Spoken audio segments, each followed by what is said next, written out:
Hello friends, आइए सुनते हैं हॉरर स्टोरी चुड़ैल की शादी। पालघर में धर्मेंद्र नाम का लड़का अपने माँ बाप के साथ रहता था। उसी गांव में गीता नाम की लड़की भी अपने परिवार के साथ रहती थी। धर्मेंद्र और गीता की पहचान कुछ महीनों पहले ही हुई थी और वो दोनों एक दूसरे से बहुत प्यार करते थे। वो दोनों अक्सर छुप छुप कर गांव के बाहर नदी के किनारे पर मिलते थे, जहाँ एक पीपल का पेड़ भी था। वो बहुत ही बड़ा पेड़ था जिसके ऊपर एक चुड़ैल का साया था। वो चुड़ैल वहां से गुजरने वाले हर किसी आदमी को परेशान किया करती थी। कभी भयानक सी आवाजें निकालकर उनको डराती थी, तो कभी उनका पीछा करती थी। एक दिन धर्मेंद्र और गीता उसी पेड़ के नीचे काफी समय से बात कर रहे थे। धर्मेंद्र गीता से कहता है, गीता, आज तो तुम बहुत ही खूबसूरत लग रही हो। तुम्हारे गोरे रंग पर ये हरे रंग की ड्रेस बहुत जच रही है। गीता कहती है, थैंक यू डियर। अब तुम मेरी बात सुनो। मेरी माँ मुझे शादी की बात लेकर रोज रोज परेशान करने लगी है।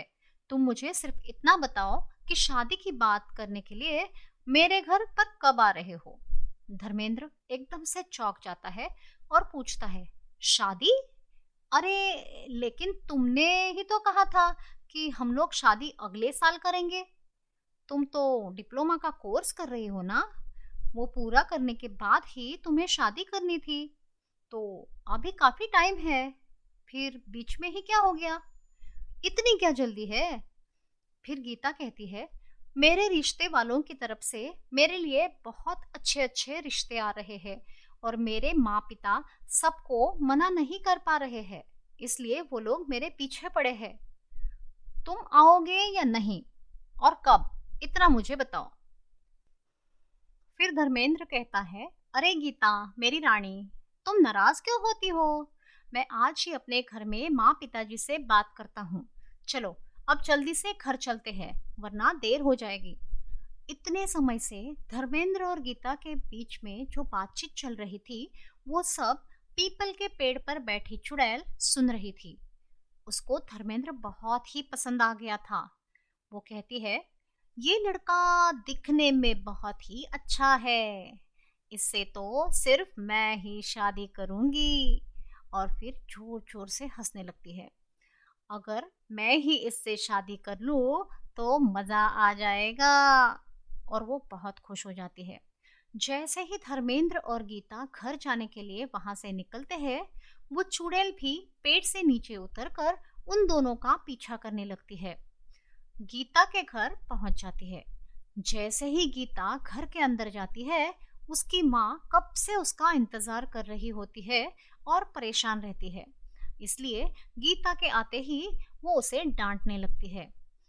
गीता, ये क्या, तू फिर देर से आई है?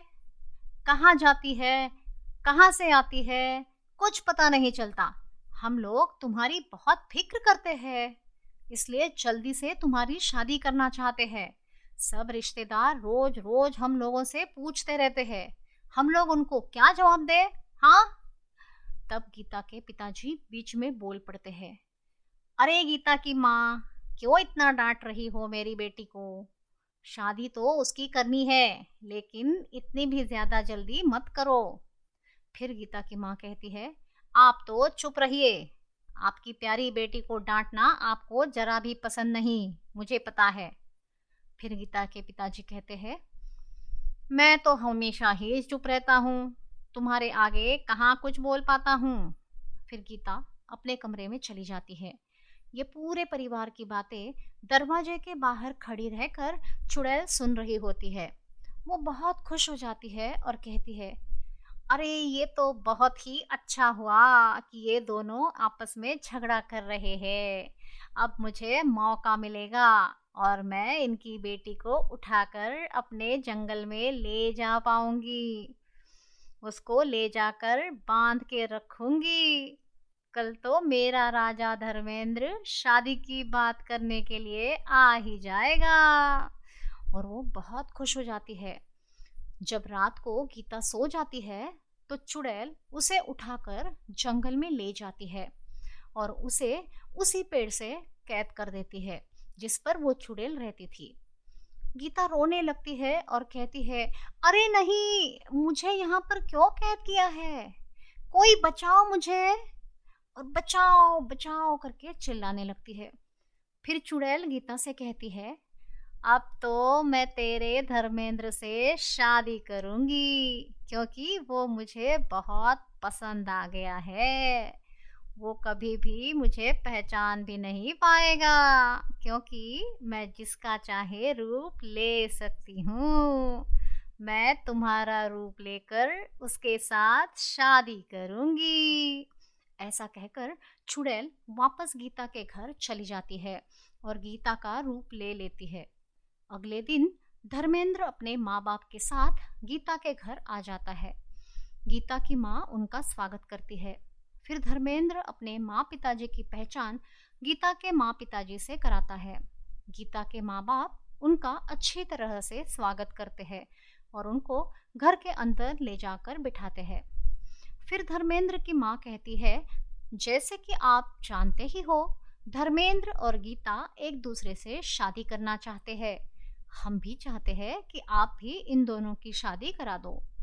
फिर गीता की माँ कहती है, जी बहन जी, हमें तो कोई परेशानी नहीं है। तब धर्मेंद्र गीता की माँ से पूछता है, आंटी, गीता घर पर नहीं है क्या?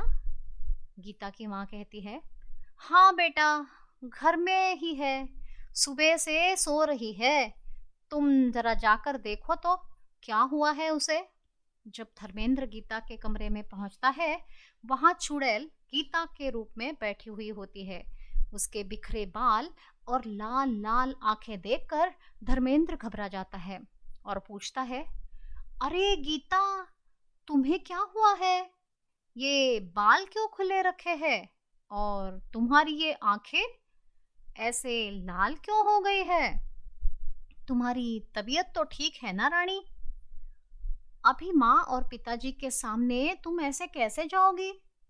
फिर गीता कहती है, कुछ नहीं, बस रात को ठीक से सो नहीं पाई थी, इसलिए आंखें लाल हो गई रहेगी।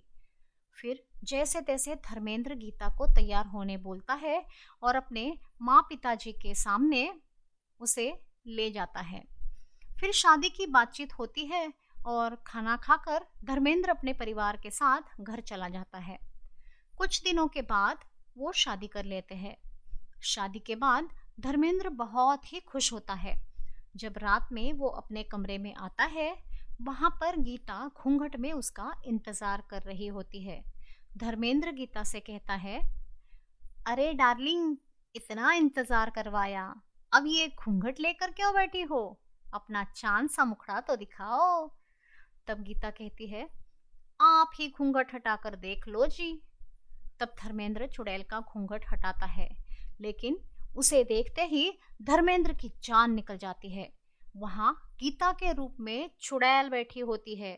धर्मेंद्र घबराहट से बोलता है, अरे दैया, तुम कौन हो और मेरे कमरे में क्या कर रही हो? और मेरी गीता कहाँ है? फिर वो बोलती है, मैं तो पीपल के पेड़ वाली चुड़ैल हूँ, और हंसने लगती है। अब तो तेरी और मेरी शादी भी हो चुकी है।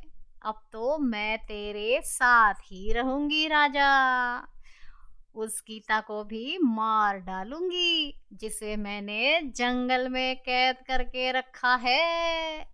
फिर धर्मेंद्र वहां से उठकर भागने लगता है और बड़बड़ाता है, अरे मर गया रे, भागो यहाँ से भागो, ये तो भूतिया शादी निकली।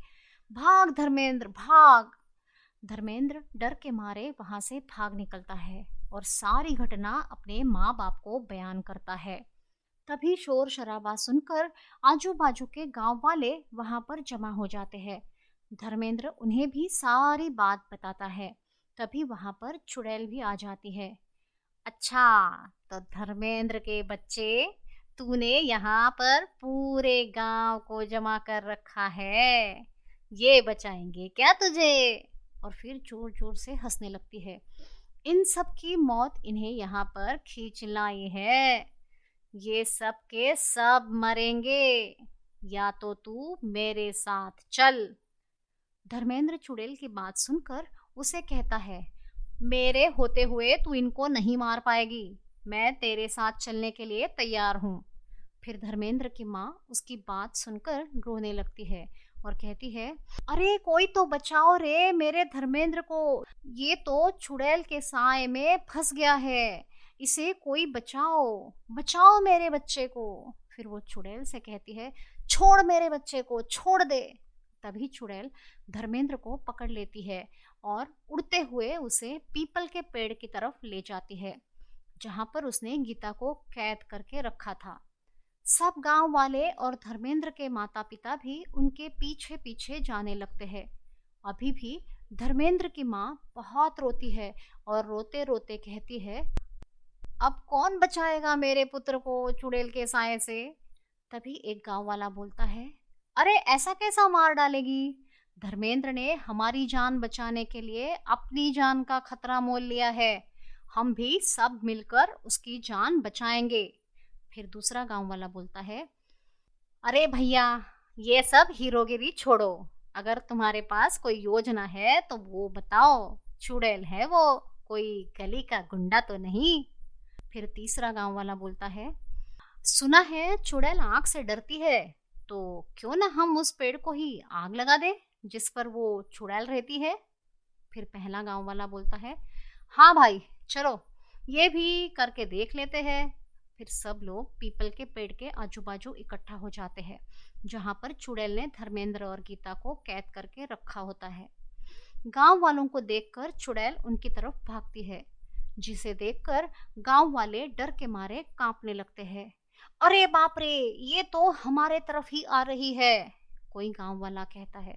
फिर पहला वाला गांव वाला बोलता है, अरे भैया आग क्या तुम हमारे मरने के बाद में पेड़ को लगाओगे। फिर वो गांव वाला जिसने मशाल हाथ में पकड़ा था वो बोलता है, अरे माफ करो अभी लगाता हूँ। ऐसा कहकर आगे जाकर पीपल के पेड़ को आग लगा देता है। पीपल के पेड़ के साथ साथ चुड़ैल भी जलने लगती है और जोर जोर से चिल्लाने लगती है, अरे ये तुमने क्या किया रे। और चीखने लगती है, चिल्लाने लगती है, अरे गांव वाले तेरा सत्यानाश हो जाए, ये तूने ठीक नहीं किया, अरे मैं तो मर गई रे। चुड़ैल के जलते ही धर्मेंद्र और गीता उसके कैद से आजाद हो जाते हैं। इस तरह सब गांव वाले मिलकर धर्मेंद्र की और गीता की भी जान बचा लेते हैं। इस कहानी से हमें ये सीख मिलती है कि अगर हम सच्चे दिल से किसी की मदद करते हैं तो दूसरे भी तुम्हारे मुसीबत के टाइम मदद करने के लिए जरूर पहुंचते हैं। धन्यवाद।